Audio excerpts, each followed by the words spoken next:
রিয়া সোনার প্রচণ্ড ঠান্ডা লেগেছে, সেই জন্য রাতের মেনুতে ঝালঝাল করে চিকেন কষা রয়েছে। নমস্কার, রিয়া ফ্যামিলির নতুন একটি ব্লগে তোমাদের সবাইকে আরও একবার স্বাগত। তো বন্ধুরা, আজকে ব্লগটি সন্ধ্যা থেকে শুরু করেছি। তো আমার সকল বন্ধুদেরকে জানাই গুড ইভিনিং। তো সন্ধ্যাবেলায় মেয়েকে পড়াতে বসিয়েছিলাম, একটু গানের রেওয়াজে বসিয়েছিলাম। তো সেগুলো ওর হয়ে গেছে, ও এখন নিজের মতো নিজে ঘরে পড়ছে, আর আমি দিকে রান্না করতে চলে এসেছি। ওই যে প্রেসারে ভাতটা আমার আগে হয়ে গেছে, তো ভাতটা নামিয়ে রেখে তারপরে আমি এই যে মাংসটা বসিয়েছি। তো রিয়া সোনার বায়না আজকে একটু কষা কষা মাংস খাবে, সেই জন্য এই মাংসটা একটু বসিয়ে রেখেছি। আস্তে আস্তে সিদ্ধ হয়ে যাবে, তার সঙ্গে মাংসটা বেশ কষানো হয়ে যাবে। তো ভাতটা আমার হয়ে গিয়েছে, একটু পরে ওকে খেতে দিয়ে দেবো।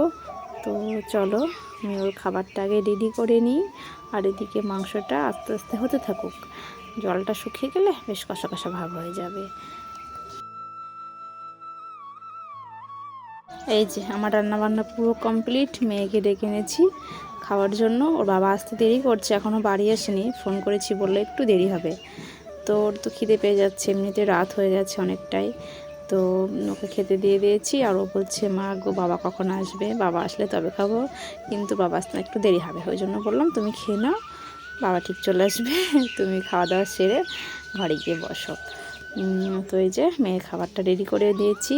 আর ওর তো একটু লেগ পিসটা বেশি পছন্দ করে, লেগ পিস। আর কিছুদিন যাবৎ দেখছি ও একটু বেশ মেটে খেতে পছন্দ করে।